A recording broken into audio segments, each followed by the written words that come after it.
O senhor também, nesse depoimento, antes disso, aqui entre os corréus, o senhor identifica alguém que na sua classificação estava nesses grupos? Se o senhor quiser, para facilitar, eu leio os corréus. O corréu Alexandre Ramagem. Não, senhor. Almir Garnier. Esse eu classifiquei no grupo dos mais radicais. Radical, e naquela divisão, radical. Sim, senhor. Anderson Gustavo Torres. Eu acho que nem entrou, se eu não estou enganado, acho que não entrou nessa divisão. Augusto Heleno Ribeiro Pereira. Também eu acho que não entrou na divisão. Paulo Sérgio Nogueira de Oliveira. Se eu não me engano, ele estava nos moderados. Walter Souza Braga Neto. Ele também, eu acho que nesse momento ele estava nos moderados. Não recordo. Obviamente, para que conste, não citei o nome do réu Jair Messias Bolsonaro, porque esses grupos pretendiam influenciar o réu Jair Messias Bolsonaro. Obviamente, ele não fazia parte de nenhum desses grupos. Em relação ao corréu Paulo Sérgio, o senhor diz que Jair Messias Bolsonaro queria uma atuação mais contundente do general Paulo Sérgio em relação à Comissão de Transparência das Eleições montada pelo Ministério da Defesa, que Jair Bolsonaro queria que o documento produzido fosse duro. O senhor confirma isso? Sim, senhor.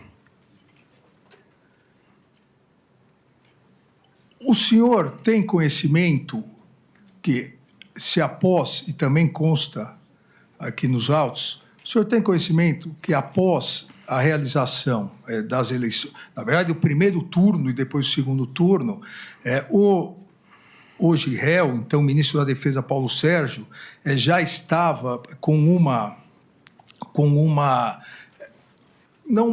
conclusão feita, com o relatório da comissão feita, e com reunião marcada para entrega no Tribunal Superior Eleitoral, e depois desmarcou essa reunião porque foi pressionado pelo então presidente Jair Messias Bolsonaro? Sim, senhor. O senhor sabe como foi essa pressão?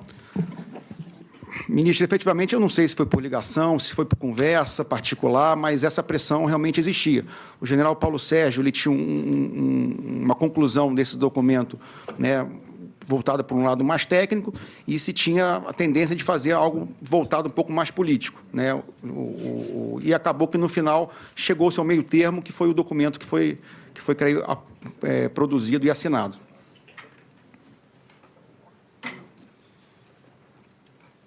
O senhor, ainda em relação a essa questão, que, na verdade, consta não só no seu depoimento do dia 28 de 2023, mas também no seu depoimento aqui no Supremo Tribunal Federal no dia 21 de novembro de 2024.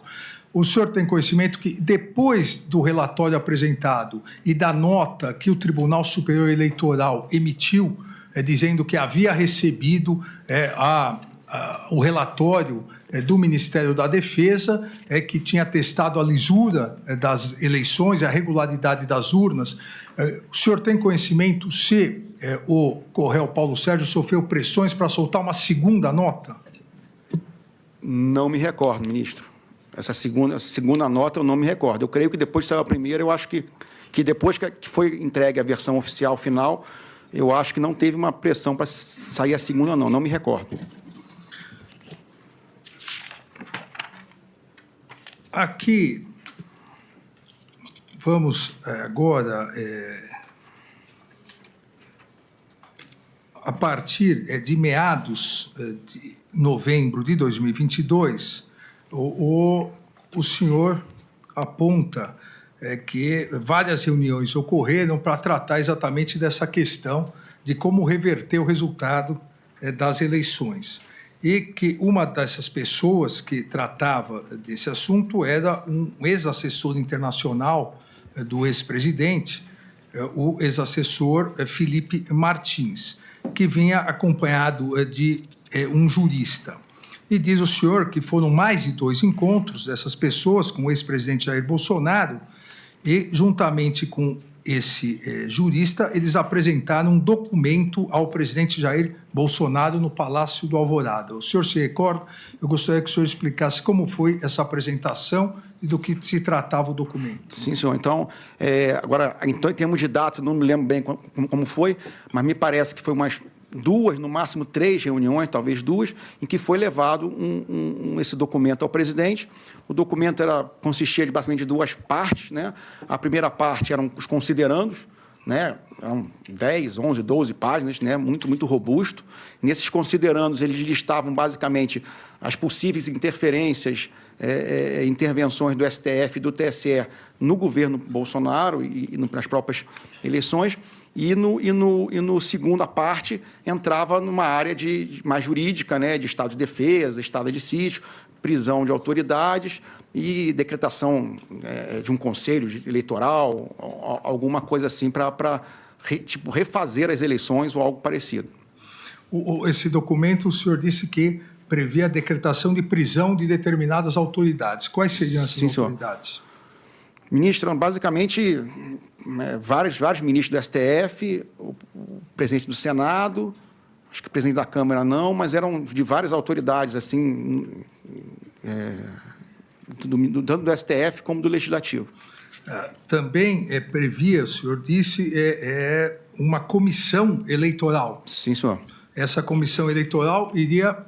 Qual seria a função dessa comissão eleitoral? Eu não me ative muito nos detalhes do documento, mas seria conduzir uma nova eleição, né, baseado numa eleição anulada, algo assim. Então, seria para conduzir uma nova eleição após a eleição já realizada. Sim, senhor.